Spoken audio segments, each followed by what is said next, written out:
Ladies and gentlemen, please welcome to the stage Hanne Dalmut, Concordia Senior Director of Partnerships, and our esteemed panel.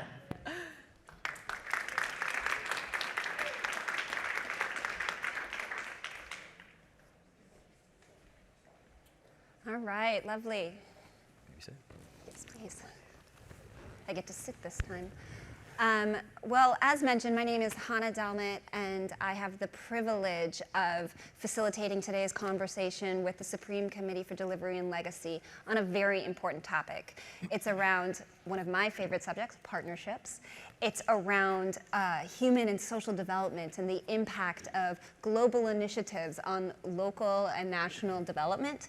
And it's around a really great project called Generation Amazing. And sports. Who doesn't love sports? So today we're joined. I have Nasser Al Khori. He's the Executive Director of Generation Amazing, which is an initiative, a foundation initiative out of the Supreme Committee for Delivery and Legacy. Concordia is pleased to partner with the Supreme Committee over the next year, and you'll be hearing more about this really great project set, both here and at the annual summit. So we have Nasser. We have Jason Roberts. He's the Director of Development for CONCACAF. And I will do my best, Jason, to pronounce that acronym correctly each time. I believe in you. Well, he says it much nicer than me, though, with his beautiful accent. We have Dr. Fadi Makki. He's the Director of B4 Development, and we'll speak to that. That's excuse me, geez. That's an initiative out of the Supreme Committee as well, linked to this. And then Mark Mungal, to my right, a consultant for CONCACAF. Before we get started with our great panel, I have a question for the audience. Who here participated in sport as a youth? A show of hands, please. Put them up. All right. Now, for our digital audience, this group here, highly established, very successful humans. I am not the evidence-based scientist here, but I would suggest there's a correlation between sports and being a highly successful human. So that's part of what we'll talk about today. To kick us off with that, Nasser, can you share a little bit, please, on the context of what Generation Amazing Foundation is and what this partnership really is about? Sure. So Generation Amazing Foundation is the Human and Social Legacy program under the Qatar FIFA World Cup 2022.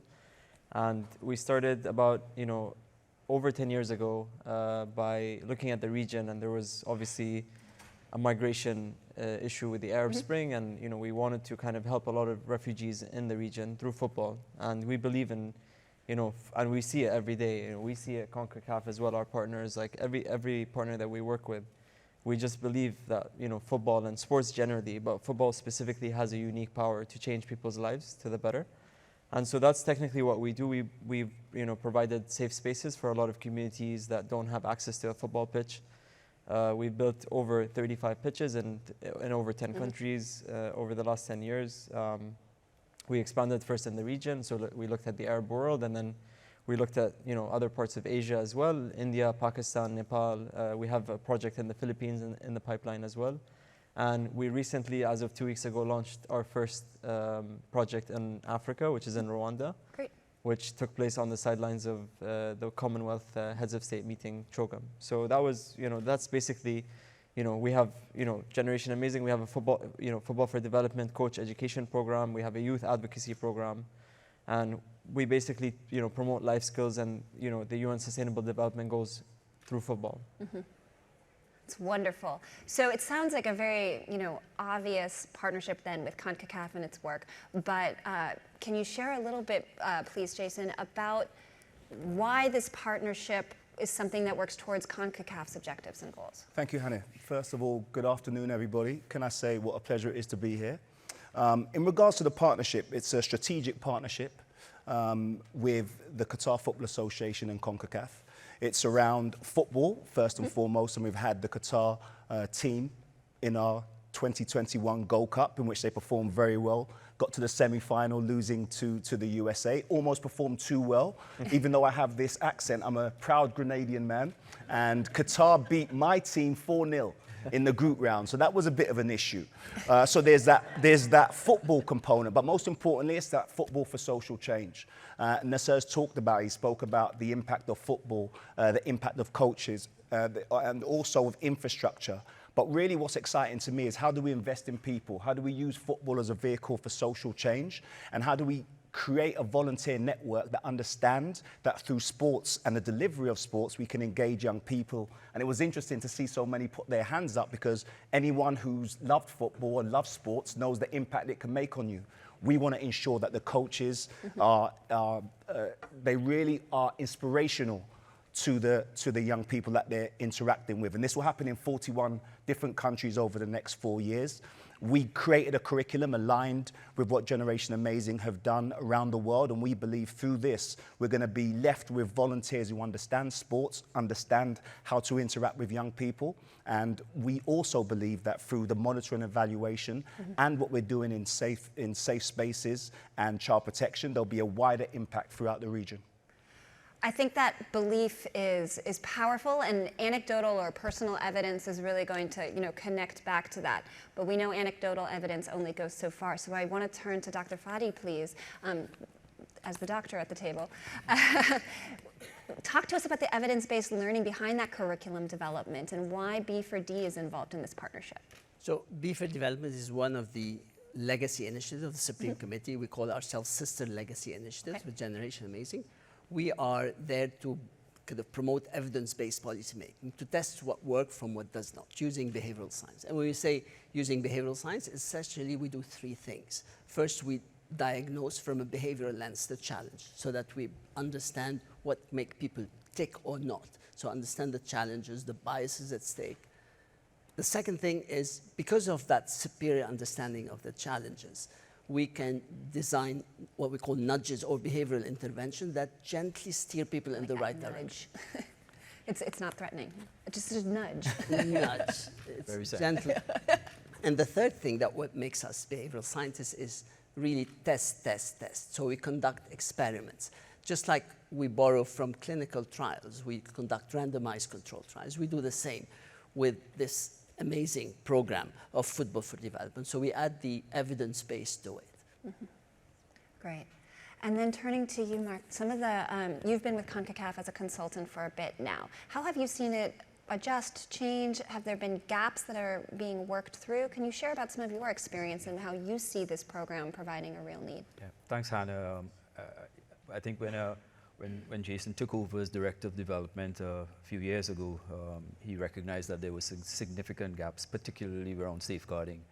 There was no policy position, there were no guidelines in place, no coaching education around safeguarding, and so we quickly pulled together a master plan of sorts and started in earnest to begin our CONCACAF safeguarding journey.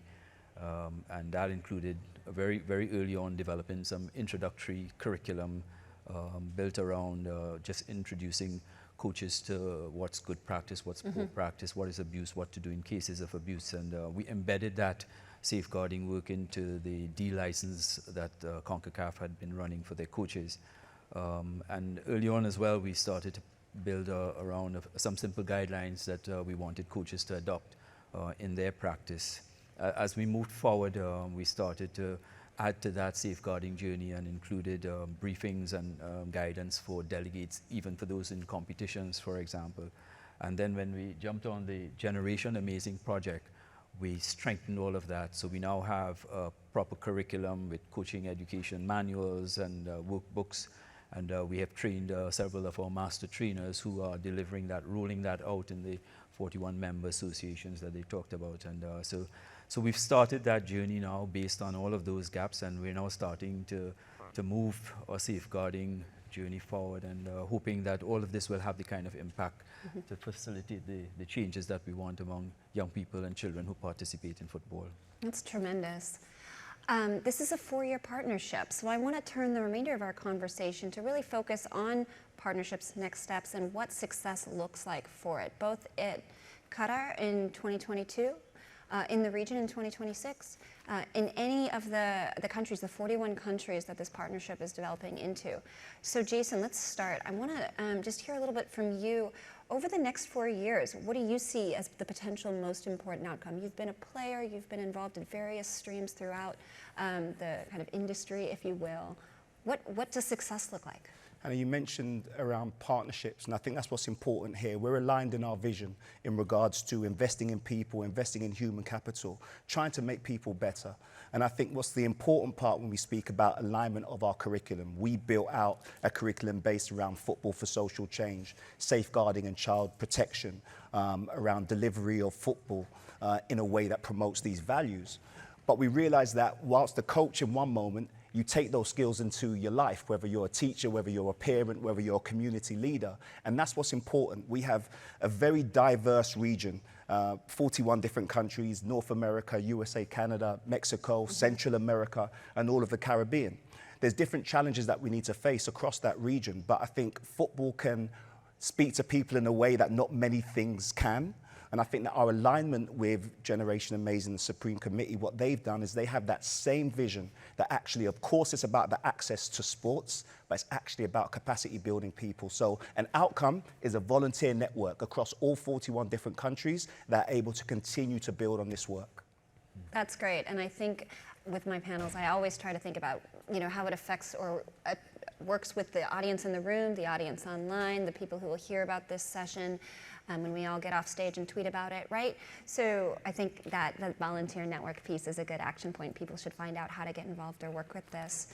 And I also appreciate, Jason, when I think about sports, I think in many times the industry behind it, the investments, the financial flow, and just what a big money machine it is. But I like that you're investing in people. So Dr. Fadi, I'm sorry, as you take a drink. let's talk a little bit about the investment in people a bit, and some of your work.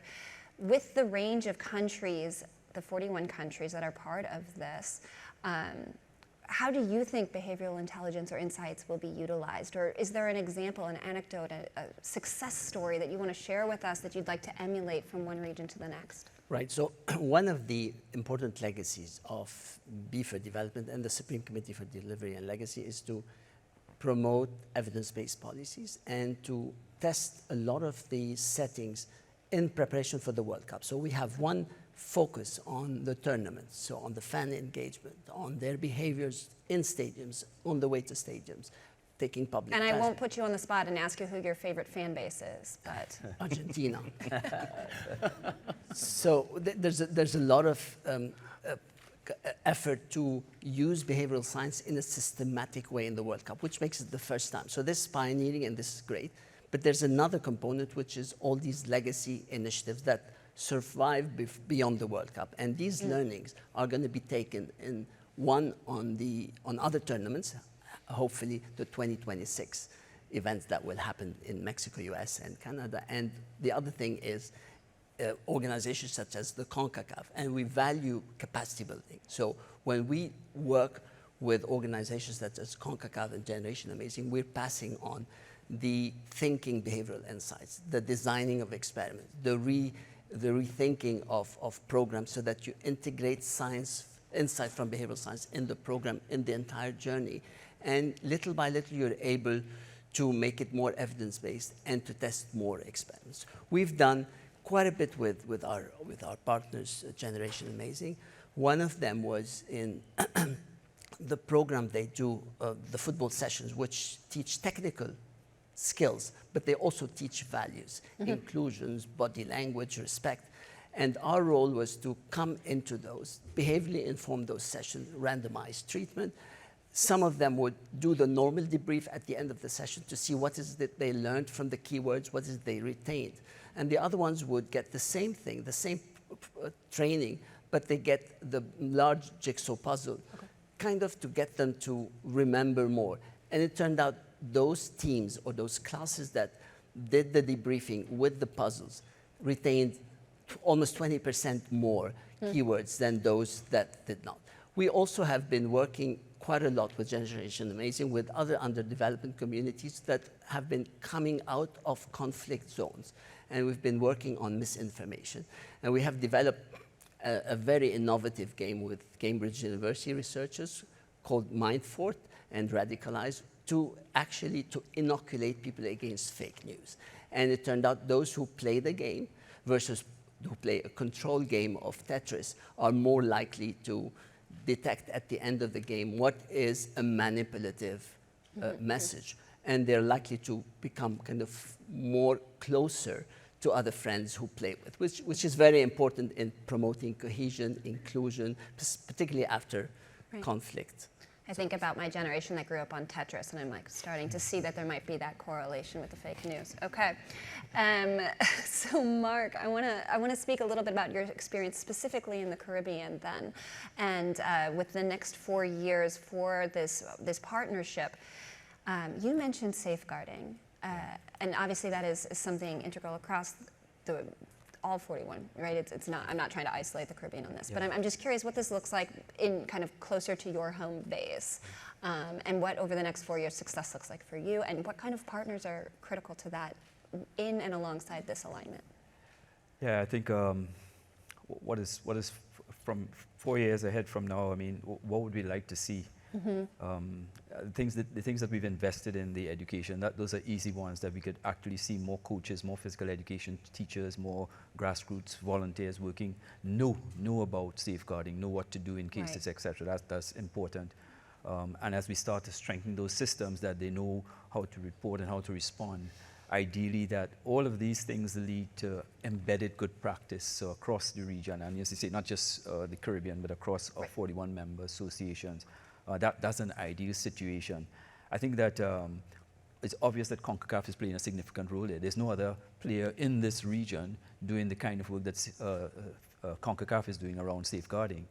And maybe because you have government reps here, I think this is a good clarion call for them to partner. So yes, we have partnerships with the Generation Amazing and Qatar, but this is important. If this is important for us in the region, isn't it important for governments to come on board as well, to partner with CONCACAF as well, to strengthen their safeguards for their children across all different sports in schools and communities. And so I think beyond it, and we talk about beyond the legacy, that's the kind of thing that we want, that's the kind of commitment that we want from government agencies. We're doing the work already, so you just to come on board to spread that so that more children, more young people can benefit from the participation in safe spaces and safe sport.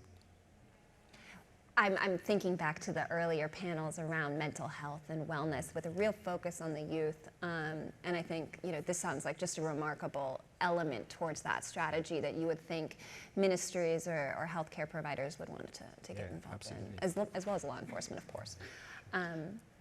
Well, Nasser, we have a few moments left. I want to turn to you. Talk to us about the region. Talk to us about Generation Amazing and its plans over the next 4 years. What do you see coming up next? You have a legacy also outside of Generation, or outside of this particular partnership in the region, partnering groups like Sean Penn's CORE initiative, right? So how are you leveraging relationships? What do you see next? And again, this challenge for our audience, both physically and digitally joining in, how do we get involved? Yeah, sure. So I think, just to touch base on what Jason said earlier, I think, football is a universal language. Everywhere we are, you just have a football pitch and a ball, and automatically, the game will start. So I think from that perspective, everything we do, we work in sort of, close partnerships with a lot of organizations. Currently, we work with a couple of the UN agencies. We've done a lot of work with UNHCR in Pakistan. Great. Historically, we've done a lot of work with the International Federation for Red Cross and Red Crescent. Also, going back to kind of, the what we were saying earlier about, building capacity, that's very important for us. Having community coaches that are available to set up these interventions, similar to what Mark is doing, for example, in other countries and in the region under the 41 member associations.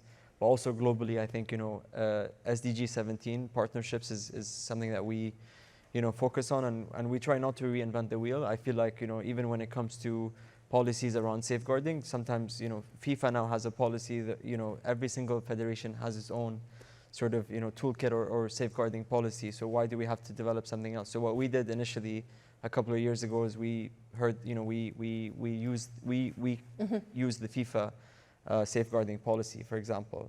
But I think, generally, again, I can't stress enough the partnerships that, how important it is to be able to partner, with organizations like CONCACAF, with other, sports, but also non-sports, related, partnerships that we have. For example, the partnership that we have with Sean Penn and his organization, his charity organization called CORE. We do a lot of work with them, specifically in Haiti, working with physical education teachers, training them to be able to, again, there's a lot of issues that, the communities face in Haiti. So we use football as a way to kind of alleviate some of those social issues with the kids, specifically with the youth. And I think that's generally what we've been doing over the last 10 years, and we plan to continue to do way more after the World Cup. I think, the way I see it is that legacy will start after the World Cup is over. And so we're going to be doing a lot more, I think, in post 2022, and hopefully in this region, since the World Cup is going to be here in kind of the US, Mexico, Canada in 26. Right. Well, that's great. As Senior Director of Partnerships here at Concordia, it's music to my ears. I'm thinking of dozens, or that might be a large number, but several really amazing members in our space who could get involved with this. And I'm excited to do that between now and the September annual summit, see how far we get in the next couple months. So great. Thank you so much to our esteemed panel. All of the insights you've brought in, the experiential experiences, the science-based and evidence-based practices, and broadly this commitment to invest in people. So thank you so much. And with that, I move us to the next session. Thank you. Thank you, Hanne.